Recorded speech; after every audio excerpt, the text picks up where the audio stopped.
Well, I think volatility's crept in, and I look at Jim Cramer's comments last night, and when I start to look at the market and then I look at the economy, they're completely different, and I don't know how algorithms can tell us where the economy's going.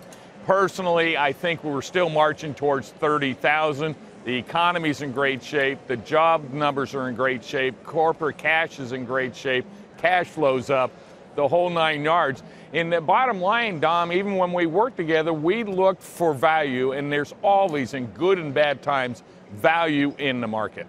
All right, so Jason, we know that even if Neil is right and the economy is still constructive, markets are still okay, these pullbacks can happen. So are you now bargain hunting like Neil is for, and what are you looking for, Jason?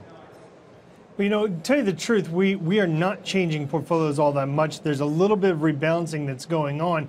The way we're kind of looking at this is that we've had an increase in volatility from what we've seen, you know, maybe last year. But in reality, this level of volatility is not actually that abnormal, and it's actually particularly not that abnormal for the late stage of the economic expansion. So our strategy right now has actually been to position portfolios with a modest tilt towards defensiveness and towards value.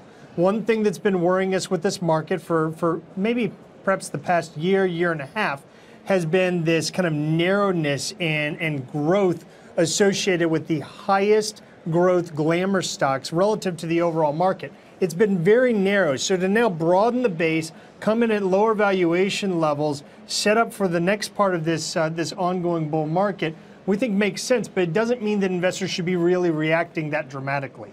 You know, what's interesting, guys, is that people are so hung up on whether or not this is a continuation of the bull market, if there's a bear market. I mean, the bottom line is investors want to know if this is an environment in which you can make money. And for this year, it's been a very difficult environment in which to make money, whether or not you think the bull market is still on and still strong or not. So, Neil, I pose this question to you in terms of where we go from here.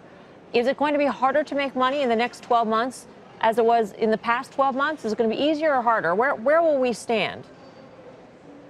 Well, Melissa, this whole market reminds me of the 1982 to 2000 market, where the market was up each and every year. And if you go through those 18 years, we had 21.5% interest rates, 18% inflation. We lost 25% of market capitalization in one day in October. Banks and savings and loans were crashing and going out of business in 89 and 90, and then the dot-com.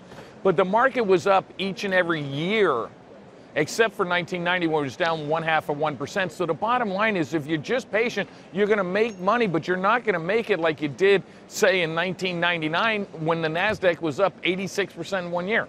The difference is there's no euphoria in this marketplace, and that's what will actually end the bull market.